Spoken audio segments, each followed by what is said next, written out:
Hello nieces, hello nephews, it's your Uncle Charles here, and welcome back to my YouTube channel where we do unbiased price action analysis. Look at that beautiful breakdown. This is the daily chart of Apple. Look at that beautiful breakdown of the 2023 trend line.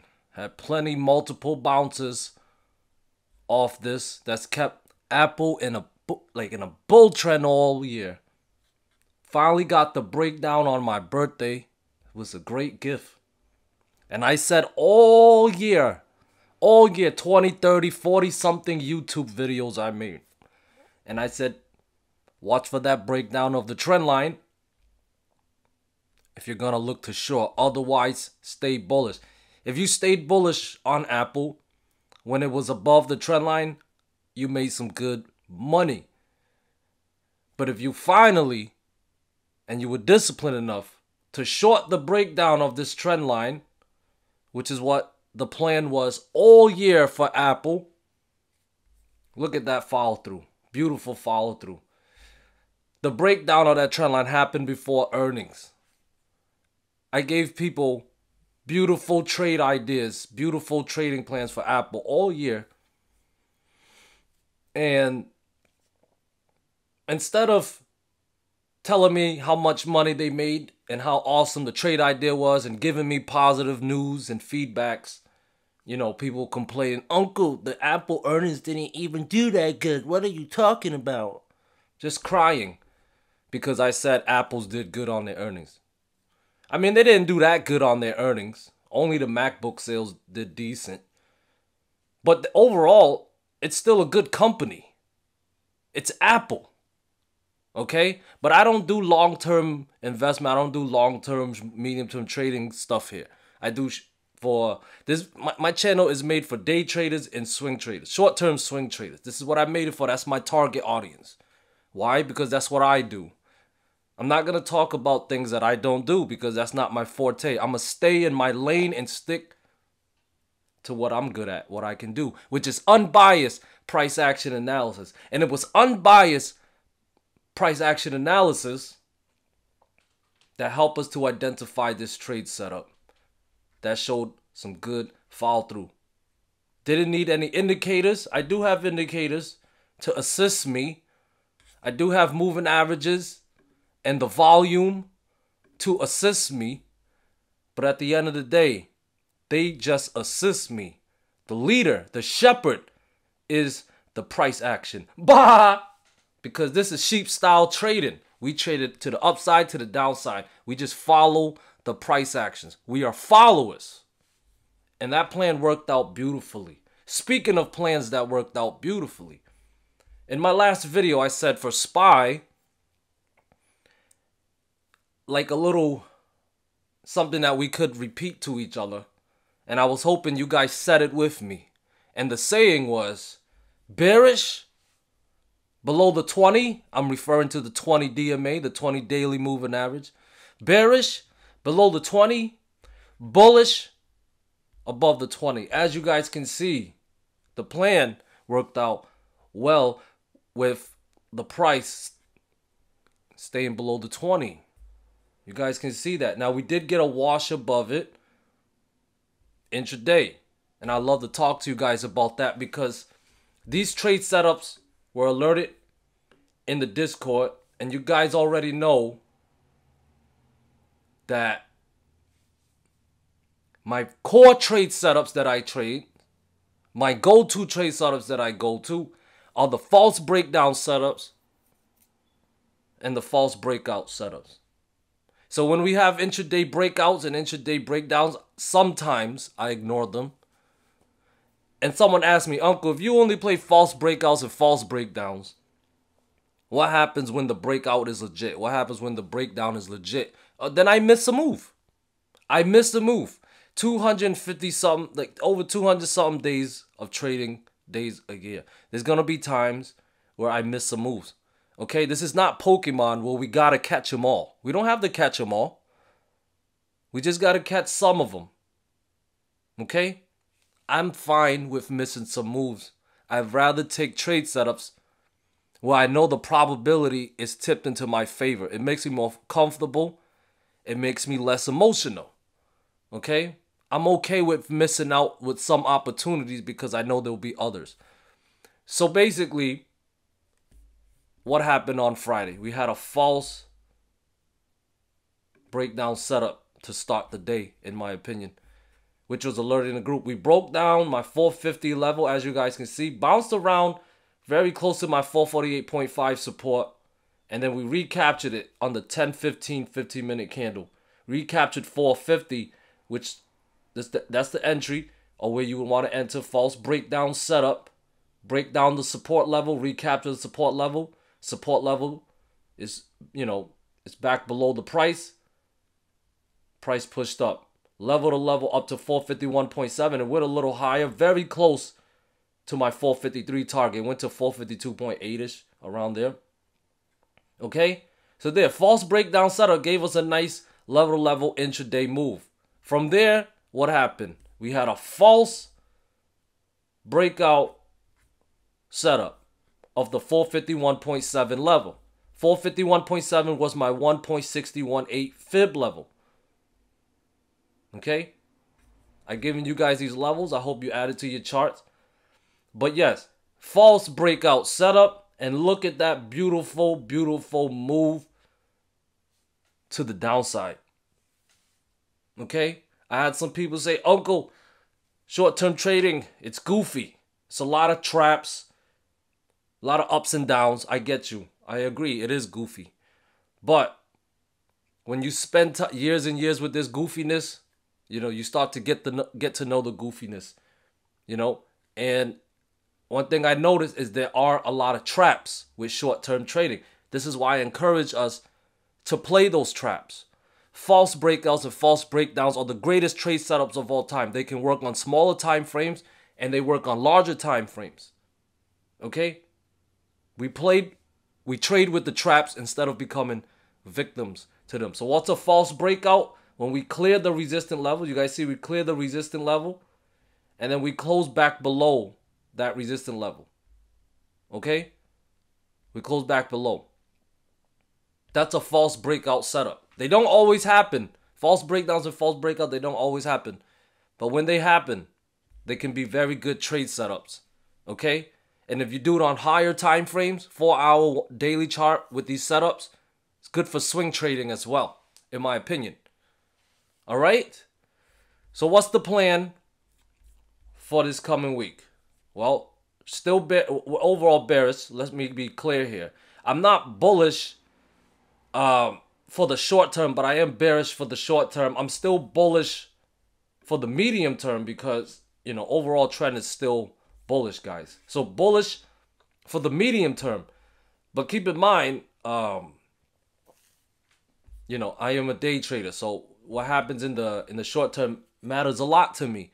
And I mentioned to you guys, it's very possible that we go back test the breakout level from June highs. Okay, that's around 444. All right, so if we can stay below 447, which we got the breakdown by the way, but if we stay below 447, 445.5, 444, very critical levels for bulls, and the gap fill at 442.8 is in play. Those would be the levels, 444 and 442.8, where we possibly could get some buying pressure. Okay, could it be a dead cat bounce? Could it be a reversal? We don't know. But what we do know is that we're not going to call a bottom because for all we know, price can just keep going lower. So we're not going to call a bottom. We're going to play the false breakdown setup. Okay? You guys should know what the false breakdown setup is. I already explained it already. So keep that in mind. We're not calling any bottoms. For all we know, this sell-off can continue as long as the market makers want it to. We will trust the bounce when it recaptures some resistant levels. So 447, 448.5, 450, 451.7. Those are the resistant levels. Those levels must recapture. If they don't recapture, there's no reason to look to long because there's no strength to the upside. If there is strength, and it will come in the form of recapturing these levels, then we'll look for longs, okay? So please add my levels to your chart so you know when a potential false breakdown can happen. Without the levels, you won't know which levels to reference for a false breakdown setup. Okay? You guys got the levels? But yeah, if we break down below, stay below 447, yeah, we're going to go to those lower levels. Gap fills at 442.8. And remember, market makers don't care about our feelings, and they don't care about the things that we were taught about TA and PA and all that. They're going to do what they want to do. So if 442.8 fails as support, we have to be open to that as well. All right? And just follow the price action. Don't argue with the price action. You will lose every time. So if that support level fails, 441, 439, these are fib levels, 437.5, 436, and 434 are all in play. Okay, guys, if we drop some more, don't argue with the price action. Don't call a bottom. Wait for that false breakdown setup and watch for the recapture of these resistant levels that I've given you. Okay? What else do I want to talk to? Before I move on to triple Q, I do want to talk to you guys about one more thing before we move on. Seasonality. I gotta give you guys an update. I like to give you guys an update. And I think it's been pretty helpful this year. So if you guys recall, back in mid to late July, a couple weeks ago, I brought up seasonality to you guys. And I started, giving you guys the heads up, like, hey guys, be careful. We are heading into seasonal weakness. Okay, and then I think I gave you guys another update on seasonality last week. I don't know if anyone listened or just ignored it, but if you're a price action trader, I think seasonality should not be something to ignore, because it's the 20 years of data. 20 years of data for the average price action for the SPY. 20 years of data. I don't think that's something to ignore, especially when it's more right than wrong. It's not always right. And most people, they don't really understand how to use seasonality. Like, they're looking at this end of year rally, and they might end up assuming that we're gonna get an end of year rally to a new high. But that's not always necessarily the case, because remember, it's just the average, and the average tendency is, yes, that we do get an end of the year rally to a new high. But like 2022, for example, the end of year rally was a lower high. Does that make sense? They still kept with the tendency of rallying, but it was a lower high. And then the other previous years, we got the end of year rally, regularly. But understand, like, it's just the average, okay? So we are here now, early August. When can we expect some bullish pressure? Well, according to seasonality, on average, we should get a bottom towards the end of August. So which means August is going to be a bearish month. And then end of August, we could get a bounce heading into September. And then we're going to get a big dump in September. Okay, in September, we're going to have a lot to talk about because of for fundamental reasons. And I'm going to see how I can combine all that with price action. It's going to be an interesting challenge, because there's reasons to believe there's going to be some big stuff happening in September based on the fundamentals and the Fed stuff that's been happening these last year.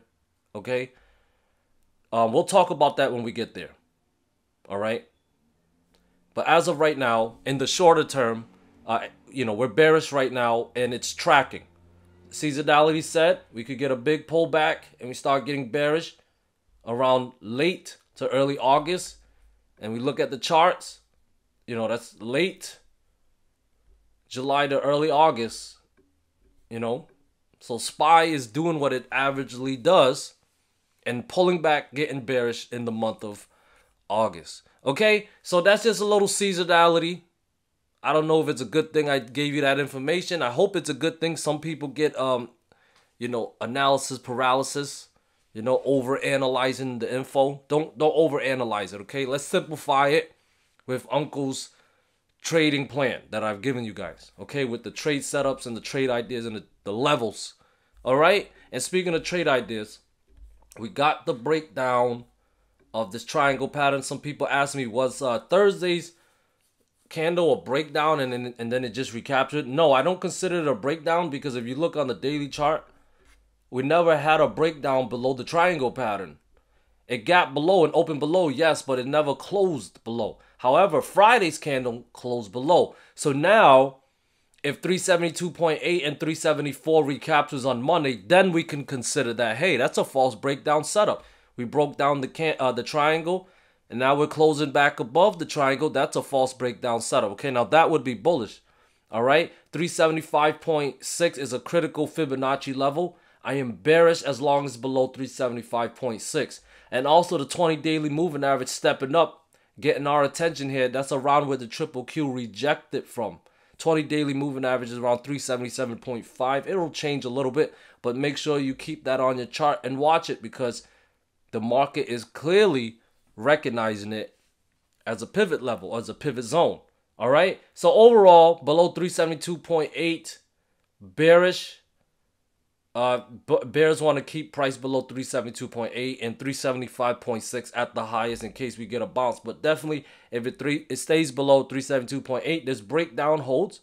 That keeps 369.5, 367 in play. Where's the 50?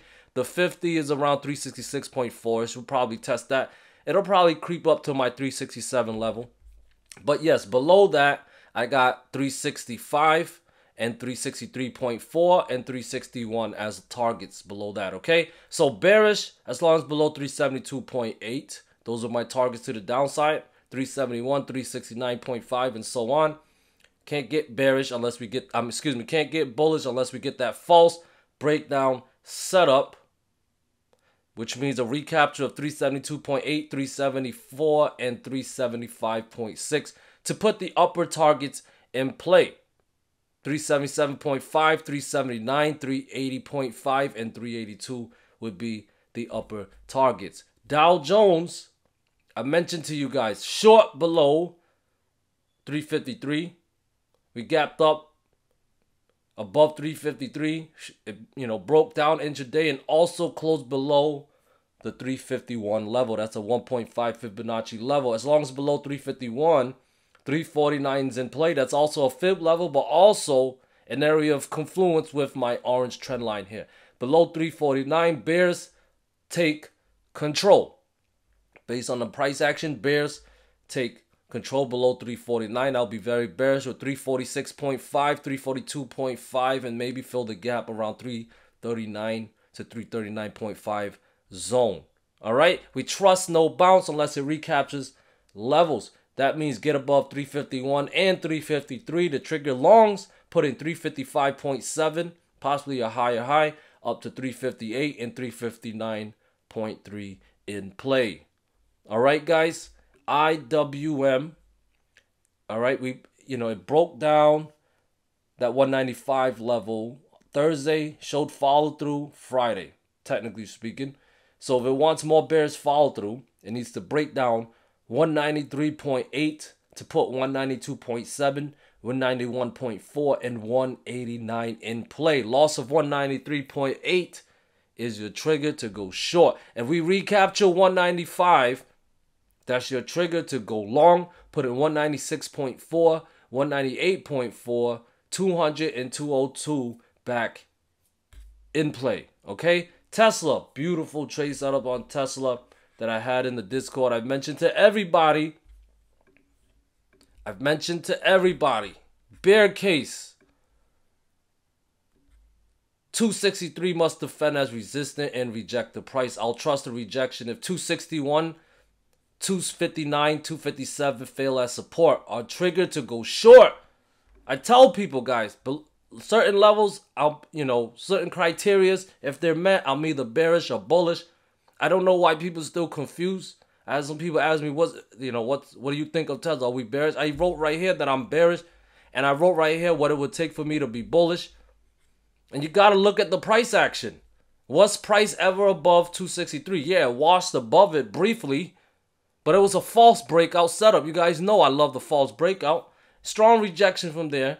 And even if you didn't trust the false breakout of 263, it broke down 261, it broke down 259, it broke down so many support levels, so many opportunities to short it. What do you want me to do? I was bearish below 263, and it worked out. Now, it broke down on 254.5 level.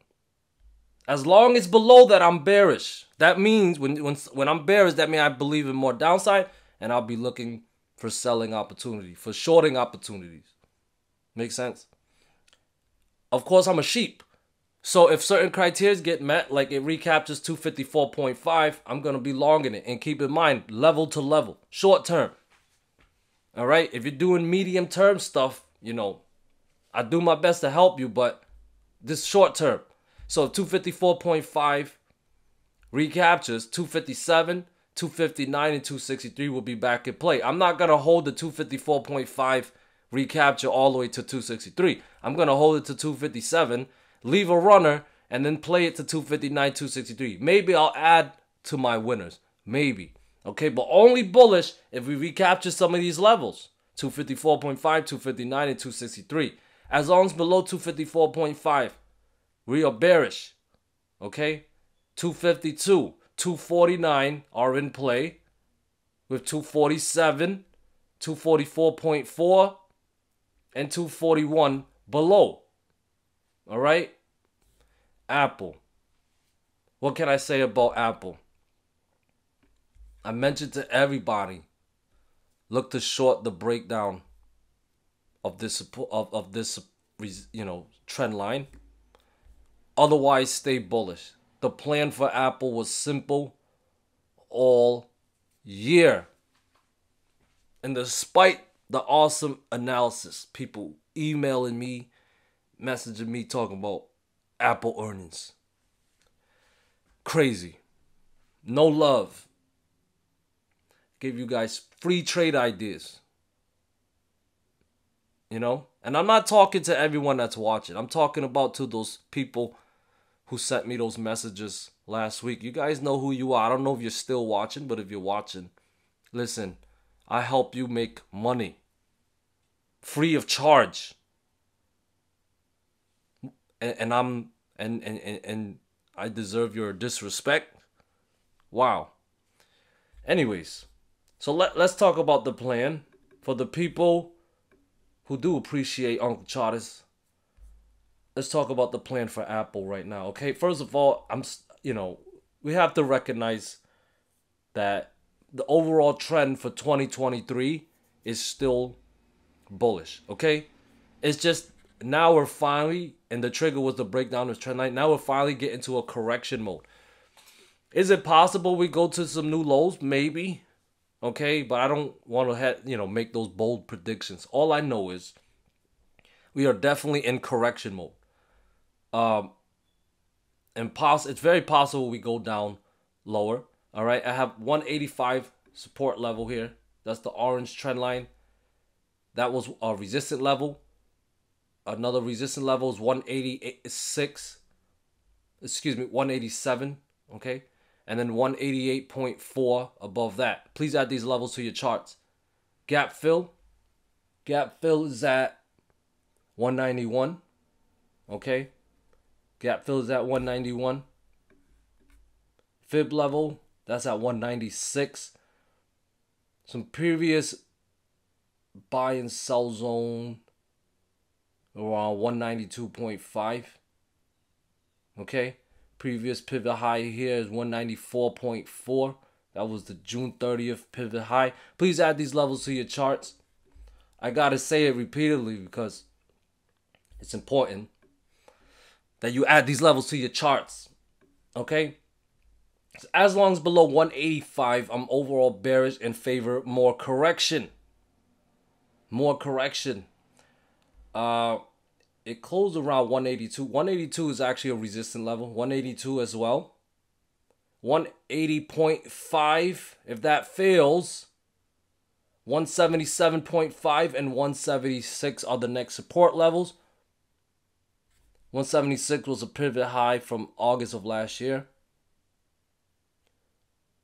And below that is 174. All right, that's good enough for now. Okay, but yeah, we're just going to let the price action do the talking. Above 185, maybe we can get a dead cat bounce. Because remember, usually corrections are ABC structured. I'm not an Elliott wave, guys, but usually there'll be an initial sell, then a dead cat bounce, and then a deeper sell. That's usually how it is. So just watch 185 and 182. 182 and 185. They recapture. 187 and 188.4 would be in play. Watch out for any false breakouts if that does happen. If it does, play the false breakout. Because we could get either a double bottom or a lower low, okay? It'll be a nice move to the downside. And of course, if it doesn't dead cat bounce or bounce period, just watch for the breakdowns of the next support levels that I've given you and follow that price action, all right? NVDA, this is another one that I mentioned. Had the triangle pattern. I mentioned if we get that breakdown, bears take control. Free trade ideas to make you a shit ton of money. And hopefully you love me. Because I do this to, to build the flock. Can't build a flock and nobody loves you. And you want people to love you, you got to give them something to love you for. And I mentioned below 460, we get that breakdown. Bears take control. Look at that, beautiful. And what trade ideas for last Friday did I give you guys? I can't even remember. Anyways, overall still bears. Look at that false breakout of the 449 level. That was amazing. Now, I know I alerted that in the group, in the Discord. So you guys need some help trading NVDA throughout the day. Definitely consider joining my Discord. I got a coupon code going for the first month, 25% off. But, yeah, what is the next support level? It is at 444. All right, 444 next support level. If that fails, 440 incoming, 436, 434-ish. 431.5, and I got 428 and 430 below that as well. Previous pivot highs and stuff. Please add these levels to your charts. All right. Do not take a shot for every time I say please add these levels to your charts. You might get drunk today. Yeah, as far as resistant, 449, that's a fib level. If it recaptures, it could get more of a bounce, all right? False breakdown setup. Above 449, look to long.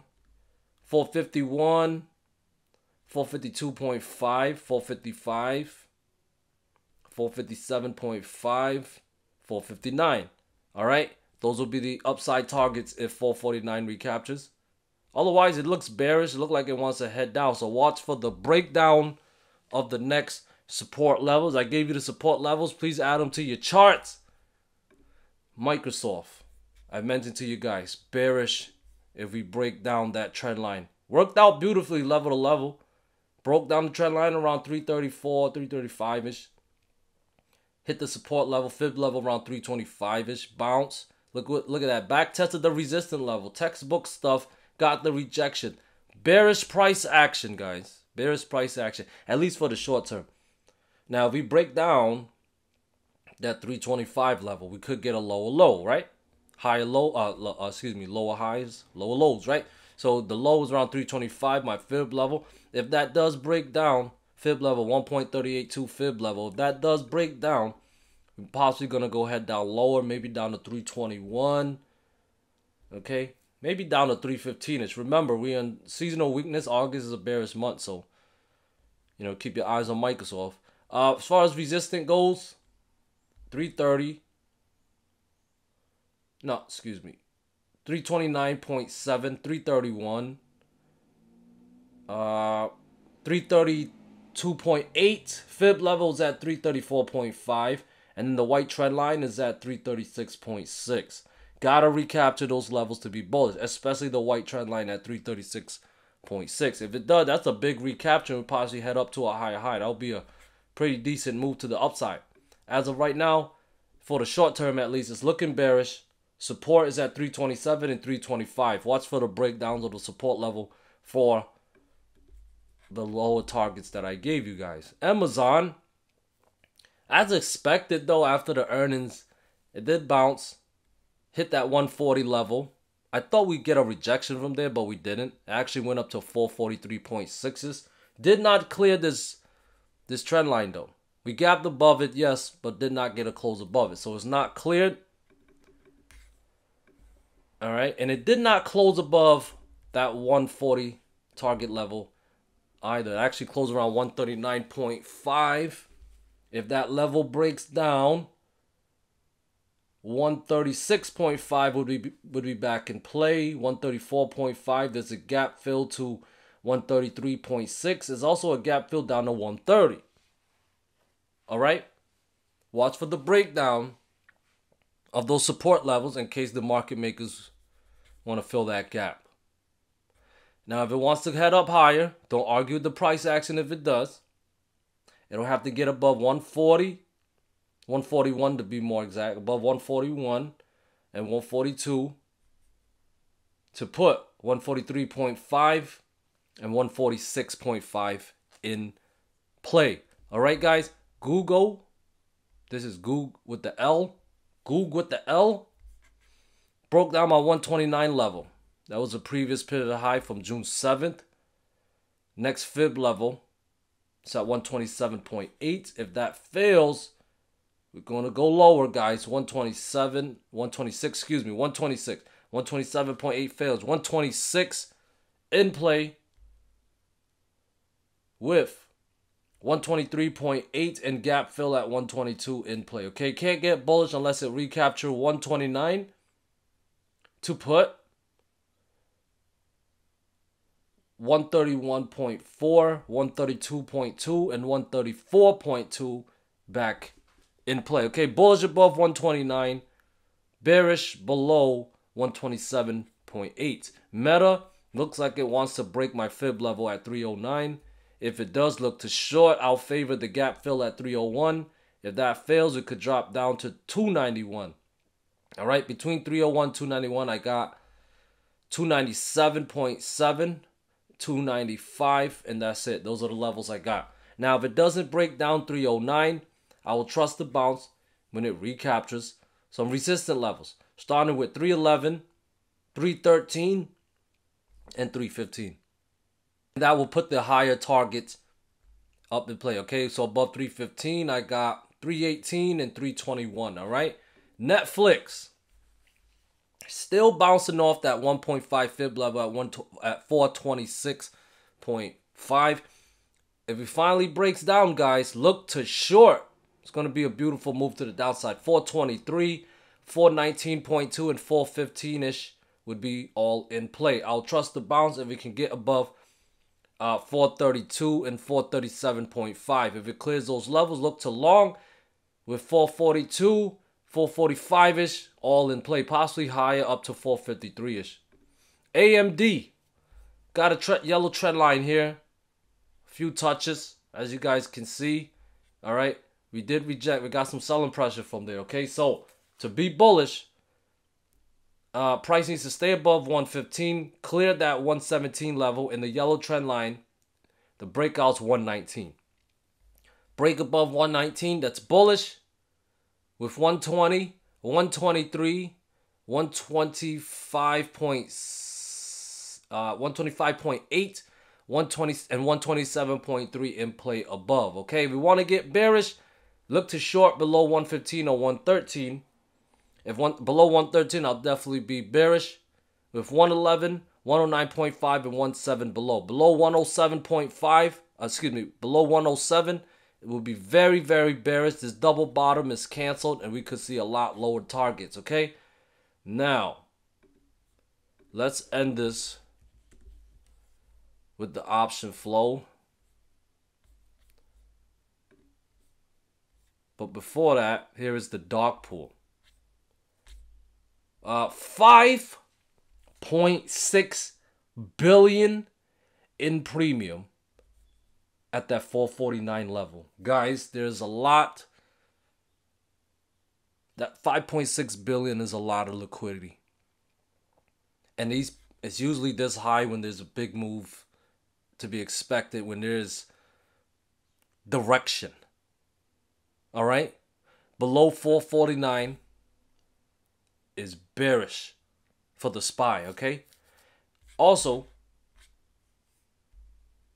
2.6 billion at the 446.6 level, 1.6 billion in premium at the 446.8 level. That is around where the SPY closed. When these premiums are at, that's around where the SPY closed. So we know these big money plays are selling if we get a big gap down later. Okay, and we'll know they're trying to buy if we get a big gap up later. We'll see how it plays out. Okay, I can't see the future, but I don't think these dog pull orders should be ignored. So please add these levels to your charts, label them dog pull orders. Okay, now let's look at the option flow. Filter for 500K premiums or above. Bearish. Okay, these all contracts like 2-3 months out. Bearish. QQQ, bearish. IWM, bearish. DIA, nothing. Tesla, bullish. Bullish, huh? Apple, bullish, interesting. NVDA, bullish. Microsoft, bullish. Amazon, bullish. Google, nothing. Google with the L, nothing. Meta, bullish. Netflix, nothing. AMD, bullish. VIX, it's bearish. All right, guys, that's it for my video. I cover like 14-15 different equities for you guys. It does require some work. If you guys want any more, please consider joining my Discord. I'd love to serve you guys there. Have a great day. Peace.